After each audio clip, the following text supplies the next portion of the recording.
On the glowing screens of modern dating, danger wears a polished smile. A swipe, a match, a conversation full of charm and possibility. But sometimes, what begins as a fairy tale becomes a trap woven from illusion.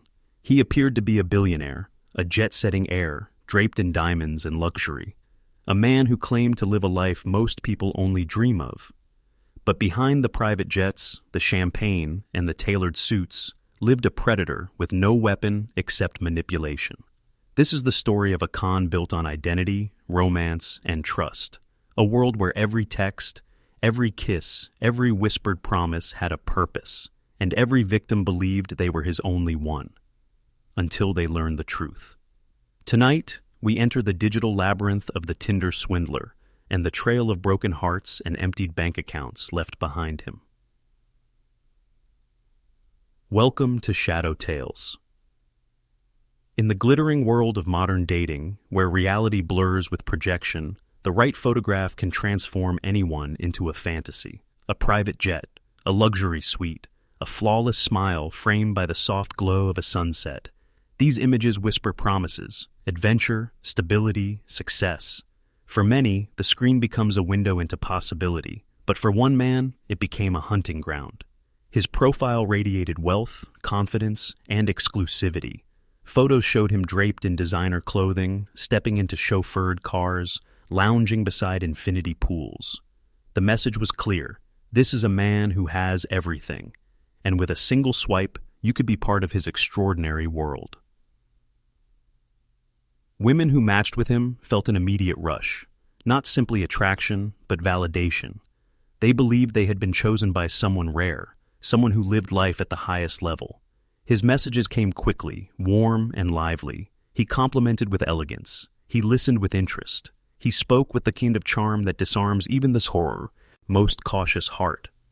And then came the first invitation, a date at a high-end hotel, a seat at his table during an extravagant business meeting, sometimes even a brief trip on a private jet, all funded by money he had stolen from others. The illusion wasn't created through words alone. It was reinforced through location, detail, and spectacle. He made sure the first encounter left an imprint so deep that questioning him became nearly impossible. Every gesture was calculated, every smile rehearsed, every moment designed to build trust. He introduced bodyguards who addressed him with respect, assistants who appeared busy managing his empire, conversations filled with mentions of diamond deals, international negotiations, and elite travel. He had no wealth, only props. But he understood something profoundly human. People don't fall for lies, they fall for stories. And his story was irresistible. For the women who entered his orbit, the experience was intoxicating. They didn't simply date a person, they stepped into a lifestyle. They weren't just admired, they were elevated. And as the glamour wrapped around them, their defenses softened, their doubts dissolved. Yet hidden beneath the luxury was a truth far darker than poverty. He wasn't pretending to be wealthy. He was pretending to be trustworthy. The Prince of Tinder was not crafted to attract attention. He was crafted to capture loyalty, vulnerability, and devotion. The moment he sensed a woman was fully invested, emotionally tethered to him, he prepared to begin the next phase of his scheme, one far more sinister and infinitely more profitable. The trap was set, the mask firmly in place, and his performance had only just begun. The illusion of wealth was the bait. Fear was the hook. Once he sensed that affection had taken root, that his victims saw him as more than a date, as a partner, a future, a protector, he introduced a new element to the narrative. Danger, sudden, dramatic, urgent. It always began the same way. A message in the early morning, frantic and chaotic. A blurry photo of a wounded security guard, a video of a damaged vehicle, a voice note crackling with panic. He claimed powerful enemies were tracking him, rivals who wanted to sabotage his business, threaten his life, destroy everything he had built. To his victims, these weren't just stories. They were nightmares unfolding in real time. He insisted he could no longer use his own cards or accounts. His digital footprint was being traced. Every financial move risked exposing him to people who wanted him dead. But he reassured them this was temporary, and he trusted only them to help him stay safe. It was a brilliant psychological maneuver. Fear triggered urgency. Urgency triggered protection. Protection triggered generosity. Women who once swooned over his luxury now raced to save him from unseen enemies. The shift was so sudden, so emotionally charged that questioning him felt unthinkable.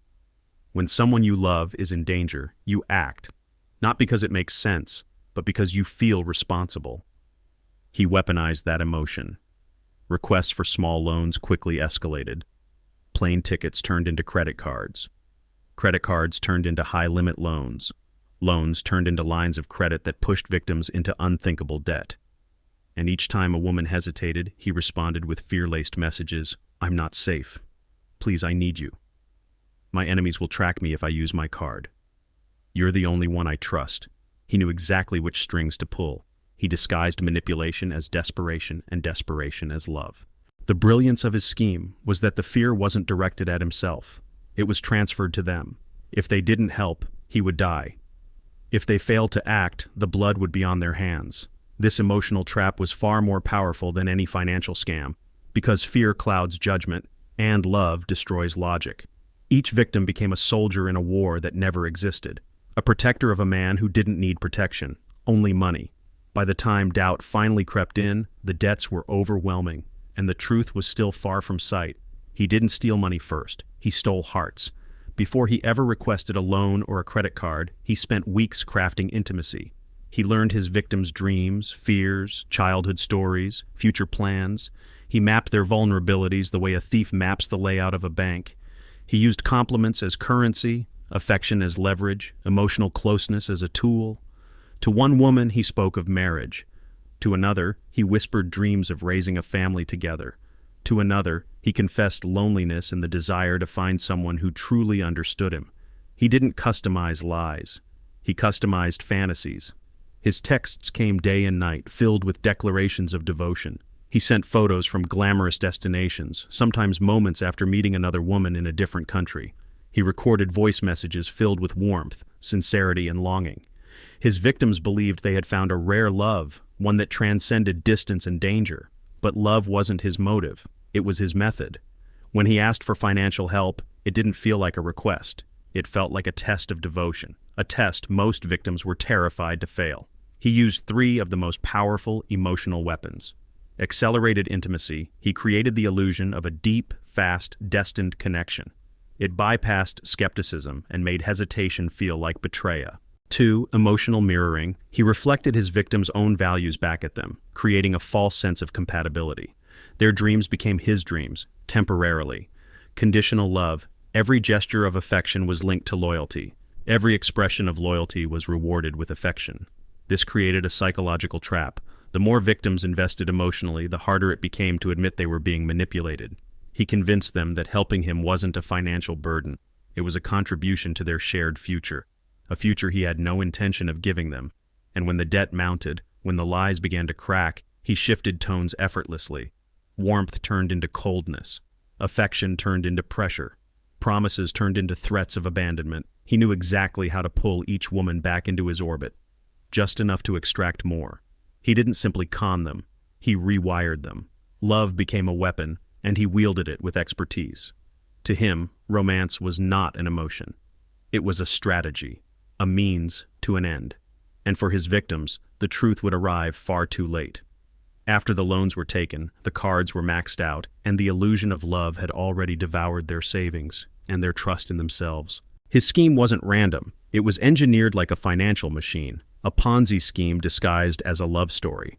Money borrowed from one woman funded luxury experiences for another. The private jets, the champagne, the $1,000 meals, all paid for by victims who believed they were saving him. Each new target became part of a cycle: seduce, extract, replace. The money he extracted didn't go toward survival or business. It went toward maintaining the illusion that would attract the next victim. Everything was connected: the glamour, the danger, the romance. All of it recycled, repurposed, performed again and again like a script he had memorized. For him, every woman had a role: the new target, the financial supporter, the backup, the discard. He rotated them seamlessly. While one woman was drowning in debt, he was flying across Europe to meet another.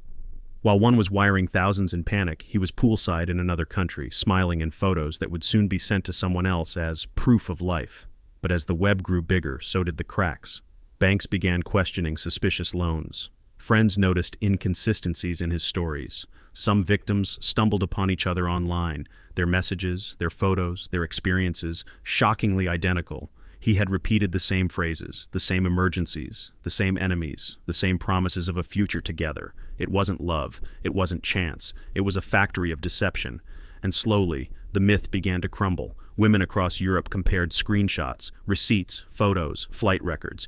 Journalists picked up the trail. The illusion that had protected him for years began to dissolve under the weight of shared truth. He had built a pyramid of lies so tall it blocked out the sky. But it only took one crack for the entire structure to tremble. And when it fell fast. Once the story reached the media, it ignited like gasoline. Newspapers across the world featured headlines about a seductive con artist who used dating apps to fund a lavish, fraudulent lifestyle.